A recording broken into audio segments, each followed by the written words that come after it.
It wasn't that long ago that Hillsong Church had 16 campuses here in the U.S. But just in recent years, because of a lot of problems and really some major scandals, they've lost 11 of those 16 campuses. And this past week, Hillsong San Francisco became the latest to break away. But what happens when a church wants to separate from its past and start fresh? That's what we're going to talk about today on the Healthy Church Staff Podcast. Hi, I'm Todd Rhodes. I'm one of the co-founders over at chemistrystaffing.com, and thanks so much for joining us today. So how do you rebuild trust as a church when your reputation has been damaged? We're going to dig into that. We're going to use this recent news story. They're just actually announcing, they were supposed to announce yesterday their new name. They announced that they're breaking away, but they didn't announce their new name yet. We're going to use Hillsong San Francisco's breakaways, a case study today, and we're going to uncover hopefully 5 lessons for any church that's facing crisis. Now, if your church has gone through a tough season, stay with me because this content is for you right now. If your church has not gone through any major conflict, this is going to be just a really good thing to put in your back pocket. And because you're going to see churches, maybe even your church, go through some kind of a crisis, hopefully not a scandal, okay? But let's talk about, first of all, when crisis hits, acknowledgement matters. As I look back at all of Hillsong's troubles, they did not start overnight. The church faced a bunch of different things, right? Leadership failures, there was financial mismanagement. Of course, Hillsong was huge and it was global, right? It still is big and it still is global. But on top of all of that, there were some high profile moral scandals. You had Carl Lenz's dismissal from Hillsong New York City back in 2020, not too long after that. The lead pastor had to step down, so Brian Houston. So a lot of different things happened. But the lesson here should be that churches really have to acknowledge the truth. Or if you don't, what's going to happen is the damage is only going to get deeper. And Hillsong San Francisco had a choice ultimately. Stay tied to a really controversial Hillsong brand or try and rebuild under a fresh vision. And Hillsong San Francisco is just the latest Hillsong congregation to do this, to break away and say, it's too damaged. We need a new face if we're going to survive and if we're going to have a future, okay?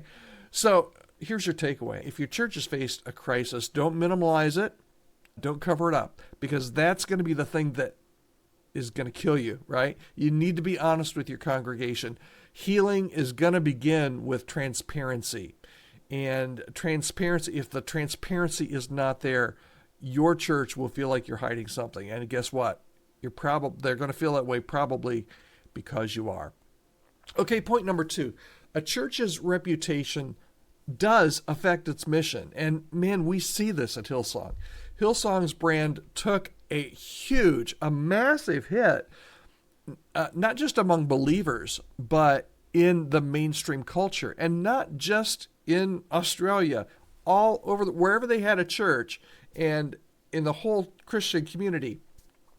The brand Hillsong took a huge hit. There were even documentaries. There's one, I think it's on Netflix, called A Megachurch Exposed.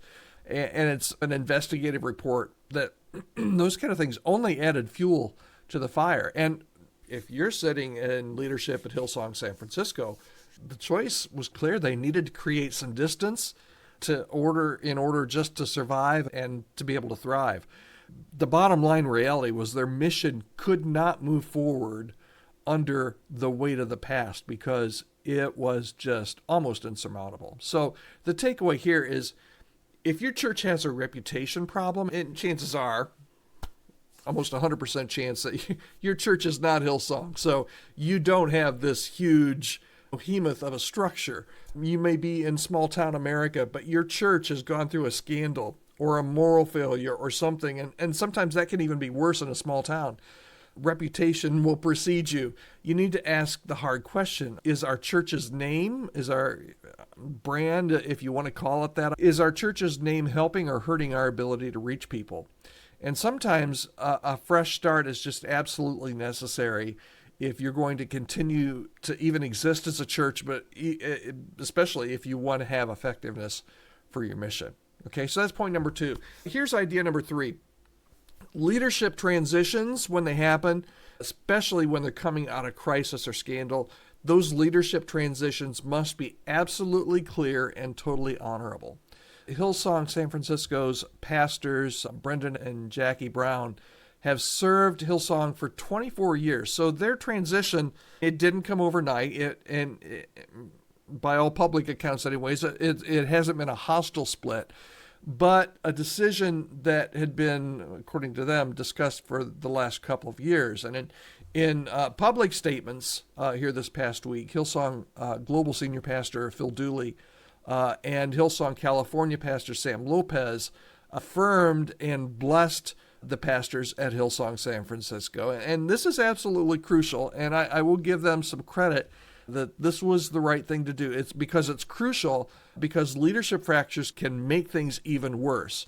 So it's already bad enough that you have to make this kind of structural change and kind of break away. It's going to make it worse if it's just messy and just absolutely filled with conflict in and of itself. So here's the takeaway for this, is that if your church is considering restructuring or even separating from a network, you need to make those leadership changes with clarity and transparency and with a spirit of unity. We just saw this. We're seeing this a lot in the United States, not with Hillsong. Hillsong, it's happening in a handful of churches, but we're seeing this in denominational structures. We're seeing the Reformed Church that is just going through some real splits and a lot of churches breaking off. We've seen this with the United Methodist Church and the Global Methodist Church. A lot of times restructuring or separating from a network. You just need to make sure that you do that with clarity and transparency, and as much as possible with a spirit of unity. There's always going to be some infighting and some behind-the-scenes things, but any of that goes public is only going to cause more division and more hurt. And then just realize, this is point number 4, realize that you're going to be going into a season of healing, okay? And healing is about people. It's not about public relations, okay? And I think Hillsong got stuck into this early on, which caused their problems just to grow and grow. Hillsong San Francisco, for example, isn't just changing its name for branding purposes, okay? I think that's a part of it. Absolutely. But in their statement, they said, this is what they said. They said, God's been faithful in every step of our journey, and we believe that he's leading us into something fresh and full of purpose. Now, is that a little bit of massaging the message? Sure. Absolutely. But it's something that, when your church is going through a crisis, you can't only focus on damage control. You must focus on healing the people. And sometimes the language you use really does make a difference. You've got to offer some spaces for healing. Physical spaces, yeah, absolutely, but you have to allow for timing for that healing to take place. And that can be some counseling, some prayer meetings, open conversations, but you really need to rebuild that trust. And you can only do that when people feel seen and they feel heard and they feel valued. And for Hillsong San Francisco, they determined that in order for this trust to be rebuilt, they needed to do it, break away from Hillsong and do this in a little bit different way. And sometimes that just needs to happen. Okay, finally, when you're thinking about your church's future, particularly after coming out of a time of struggle or a time of conflict or a time of just leadership failure, your future has to have a fresh vision. And as I said, Hillsong San Francisco was supposed to, I haven't seen the news reports yet today, but it's supposed to reveal its new name. You would think that they would have their new name, but they were going to reveal their new name yesterday over the weekend. And they said that this is truly going to signal a fresh start. It's not just a cosmetic change. They say it's a new mission. And that well may be, but it also is a name change and a way to set them apart from what they're leaving. So churches that move forward after a crisis, the name change is going to help. The separation is going to help. But now the real work begins, and they have to clarify their new vision. If people don't know what they're rebuilding toward, they won't stick around. And the people that are still at that church are people that have stuck around. They've had opportunities to leave, and they haven't left yet. So this is going to be another turning point in the life of that local church as to what they're rebuilding toward. So here's your takeaway. If your church has faced a tough season, you can't just move on. You do need to take some time and redefine your vision and invite your church community to be a part of that renewal process, and people will follow that clarity and that conviction.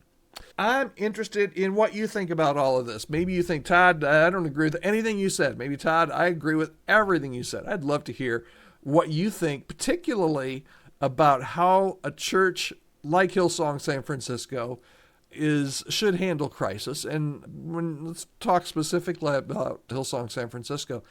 What do you think about that decision to separate? Drop a comment. I'd love to hear your thoughts. And if your church is in a transition or going through some conflict or facing any kind of leadership challenges, man, I'd love to help. You can reach out to me anytime. Just send me an email at podcast@chemistrystaffing.com. I would love to hear from you.